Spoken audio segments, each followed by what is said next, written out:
wabarakatuh. Alhamdulillah kita bertemu kembali di mata kuliah Geometri Analitik Bidang. Pada kesempatan kali ini kita masih akan melanjutkan materi tentang garis lurus. Baik, kita langsung saja ke materi.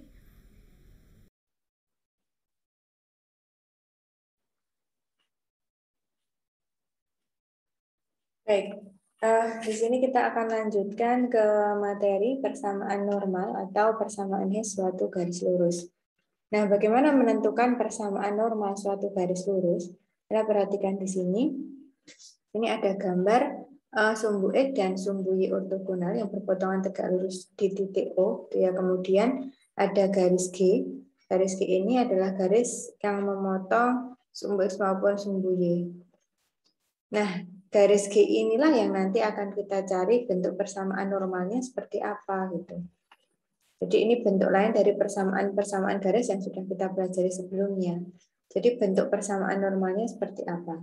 Nah, kemudian Anda perhatikan di sini ada garis ON. Garis ON itu adalah suatu garis yang dibuat melalui titik O, tegak lurus dengan garis G ini ya.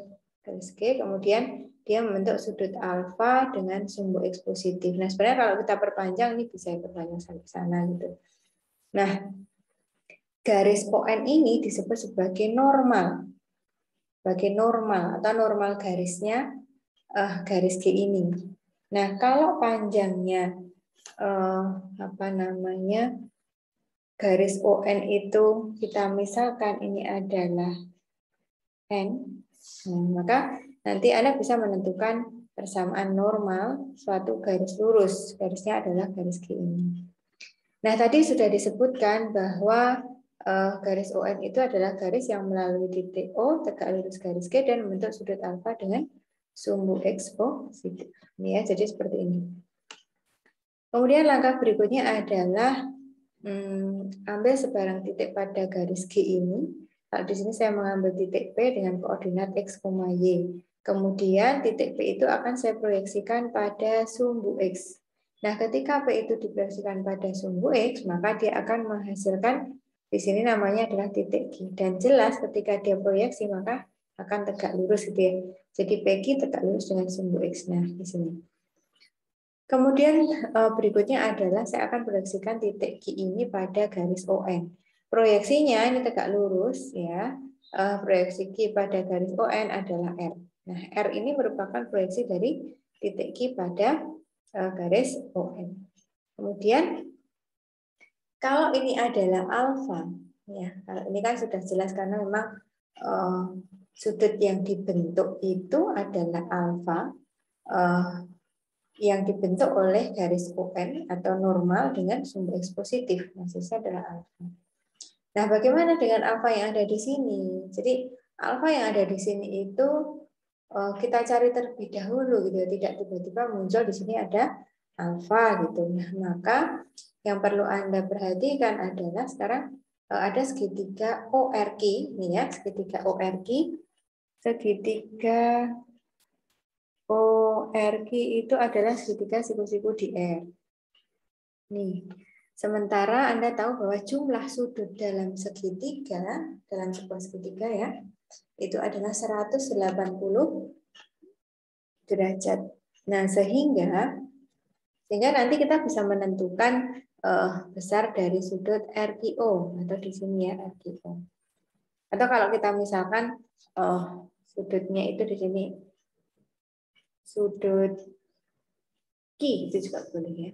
Sudut. Oke. Nah, sekarang kita akan menentukan besar sudut ini supaya nanti kita bisa mengecek apakah betul besar sudut yang ada di sini itu adalah alfa gitu.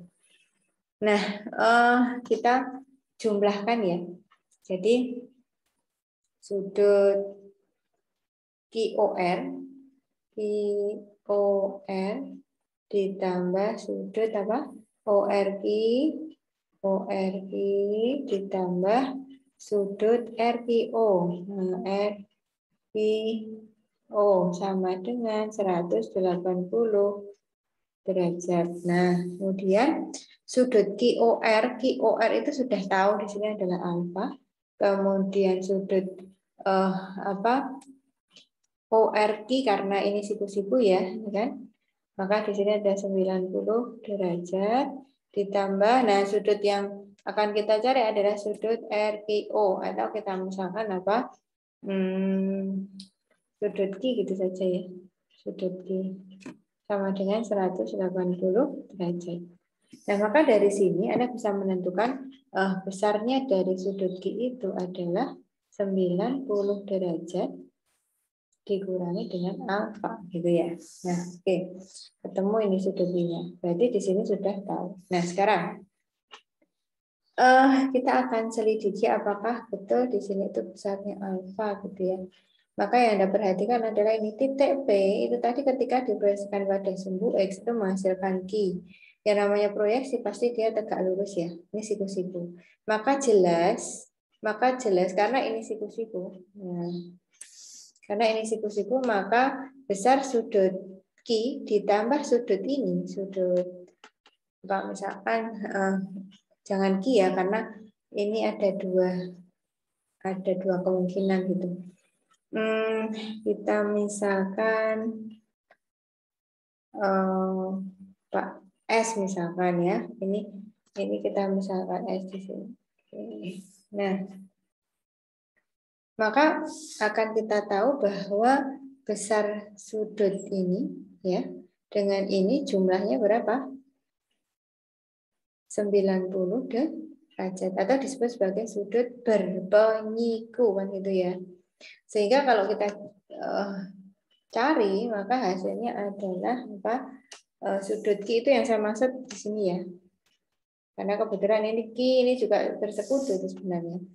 Oke, jadi 90 derajat dikurangi dengan alfa ditambah yang akan kita cari adalah S-nya sama dengan berapa? Kalau ini siku-siku maka jumlahnya 90 derajat dan itu. Nah, kalau sudah ini habis ya dengan ini ya. Maka tinggal alfa sama dengan S atau S itu sama dengan alfa gitu. Nah, betul berarti sudut ini betul dia adalah alfa. Nah, langkah berikutnya adalah ini kita akan menentukan ini ON ya. ON itu diperoleh dari mana? ON itu diperoleh dari OR ditambah RN kan itu. ON diperoleh dari OR ditambah RN. Oke, berarti OR ditambah RN akan sama dengan ON. Nah, OR-nya itu apa? OR-nya itu kan ini ya. Ini adalah OR-nya ya. Nah, ketika di sini Anda diminta untuk menentukan OR, sementara OR itu merupakan sisi siku-siku dari segitiga ORQ. Maka kembali ada fokusnya pada segitiga ORQ di sini. Ini segitiga ORQ siku-siku di R. Di sini adalah alfa. Nah, kalau Anda diminta menentukan panjangnya OR ini, berarti Anda gunakan apa? Kosinus gitu ya. Kosinus berarti OQ cos alfa gitu. OQ cos alfa. Nah, ditambah dengan RN. RN-nya itu ini RN. Nah, RN itu bagaimana? Langkah kita adalah kita membuat sebuah garis yang sejajar dengan RN. Buat sebuah garis yang sejajar dengan RN dan melalui titik P di sini. Nah, maka akan terbentuk. Nah, misalkan di sini ketika saya proyeksikan P pada garis QR itu adalah P aksen, maka Anda perhatikan segitiga P aksen Q. Segitiga P aksen Q adalah segitiga siku-siku di P aksen. Nah, maka Anda bisa lihat karena RN itu sejajar dengan PP aksen, ya, dan dia panjangnya sama, maka nanti ketika Anda bisa menentukan panjangnya PP aksen, maka otomatis Rn-nya kan ketemu seperti itu ya. Maka di sini kita akan gunakan segitiga PP aksen Q. Segitiga ini siku-siku di P aksen gitu ya. Kemudian alfa itu sudut yang ada di sini. Alfa adalah sudut P aksen. Yang kita cari adalah ini PP aksennya berapa kan itu ya? Oke, bukan S ini ya. S itu kan tadi memisahkan sudut yang ada di sini. Nah, berapa panjang PP aksen? Maka kita fokus ke segitiga. Ini saya gambarkan di sini saja.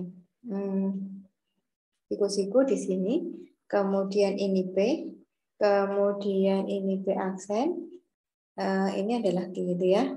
Kemudian sudut alfanya itu ada di sini. Sementara Anda diminta berapa panjangnya ini gitu. Maka menggunakan apa? Sinus gitu ya. Atau kalau di sini maka Anda bisa tentukan Rn atau PP aksen. Nah, PP aksen itu kan sama dengan Rn. Nah, kalau Anda sudah menentukan ini, maka ini ketemuan itu. Nah, maka PP aksen adalah PQ. Nah, PQ sinus ya. Sinus alfa karena sudutnya ada di sini. Yang kita cari sisi yang ada di depan sudut itu sama dengan ON. Nah, OQ itu kan jarak dari O ke Q. Nah, berapa jarak dari O ke Q? Kalau Anda perhatikan, tadi Anda punya koordinat P ya. P di sini koordinatnya adalah X, Y. Maka kembalikan pada arti titik koordinat. Kalau saya punya koordinat P dengan punya titik P dengan koordinat X, Y, maka artinya apa? Nah, jarak dari yang itu ya, jarak dari O ke proyeksi P pada sumbu X itu adalah X, gitu ya. Kemudian jarak dari ini ke sini atau O ke proyeksi P pada sumbu Y adalah Y kan itu. Sehingga kalau di sini itu X, Y, maka jelas jaraknya atau panjang OQ-nya itu adalah X kan itu. Kemudian PQ-nya adalah ini adalah Y kan itu. Nah, tinggal kita ganti sekarang. OQ adalah X cos alfa ditambah PQ adalah Y sin alfa sama dengan ON-nya adalah N. Nah, N kecil ya tadi ya.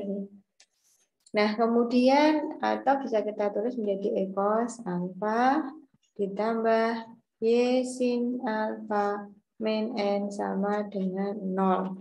Nah, ini adalah persamaan normal garis dari garis Q. Ini bentuknya seperti ini. Jadi, E cos alfa ditambah Y sin alfa min N sama dengan 0. Ini penjelasan tentang persamaan normal suatu garis lurus. Jadi persamaan garis Q itu juga bisa ditentukan dengan ini. Persamaan normal ya. Kita sekarang lihat ke contohnya coba. Nah, contoh tentukan persamaan normal suatu garis lurus dengan panjang normalnya itu 5 satuan dan besar sudut apit garis tersebut dengan sumbu arah positif adalah 135 derajat. Nah, panjang normal itu jelas tadi ya, jarak antara titik O ke garis yang kita cari. Maka di sini digambarkan N sama dengan 5 karena panjang normalnya adalah 5. Kemudian jangan lupa bahwa normal itu merupakan garis yang dibentuk melalui titik O, kemudian tegak lurus dengan garis G atau garis yang persamaannya akan kita cari. Kemudian membentuk sudut alfa dengan sumbu X positif. Nah, maka ini sudah di sini N sama dengan 5. Kemudian besar sudut apit garis tersebut adalah garis G yang akan kita cari persamaan normalnya itu dengan sumbu X maksudnya, sumbu X arah positif. Maka ini dengan ini kan itu 135 derajat. Oke. Nah, menentukan persamaan normal suatu garis lurus, maka Anda ingat kembali bahwa tadi apa? Bagaimana menentukan persamaan garis normal. Persamaan normal suatu garis lurus itu ya. Maka di sini adalah X cos alfa ditambah Y sin alfa min N sama dengan 0 gitu. Nah, kita akan menentukan alfanya terlebih dahulu. Nah, alfanya berapa? Alfanya. Oke, kalau di sini 135 derajat, maka Anda bisa menentukan besar sudut ini. Karena sudut ini berpelurus gitu ya, berpelurus dengan sudut 135 derajat. Nah, kalau berpelurus, kalau misalkan di sini adalah apa? Titik ini belum ada namanya ya. K kemudian L. Nah, maka sudut OLK itu bisa ditentukan. Caranya adalah dia berpelurus, itu kan ya. Maka sudut OLK tambah 135 derajat sama dengan 180 derajat. Maka besar sudut OLK sudah ketemu itu ya. Berarti berapa? 45 derajat. Oke, berarti di sini 45 derajat. Kalau di sini 45 derajat, perhatikan segitiga ini adalah segitiga siku-siku ya. Segitiga OKL adalah segitiga siku-siku di K. Ini 90. Kalau di sini 45, sementara jumlah sudut segitiga itu adalah 180 derajat, maka di sini jelas akan ketemu gitu kan. Yaitu berapa? 45 derajat. Ya. Oke, jadi tinggal kita substitusikan saja. Jadi alfanya ketemu 45 derajat dari mana? Ya, 180 derajat ya dikurangi dengan 90 derajat dikurangi 45 derajat sama dengan 45 derajat. Oke, berarti di sini cos 45 derajat ditambah Y sin 45 derajat, min N-nya berapa tadi? 5 sama dengan 0. Nah, cos 45 derajat itu berapa? Setengah akar 2 gitu ya, ditambah Y kali setengah akar 2 min 5 sama dengan 0. Oke, atau setengah akar 2 X, tapi X-nya di luar akar, ditambah setengah akar 2Y min 5 sama dengan 0. Nah, ini adalah persamaan normal garis ini yang kita cari. Oke, untuk pertemuan kali ini kita cukupkan sekian. Kita lanjut pada materi selanjutnya. Saya Heri. Wassalamualaikum warahmatullahi wabarakatuh.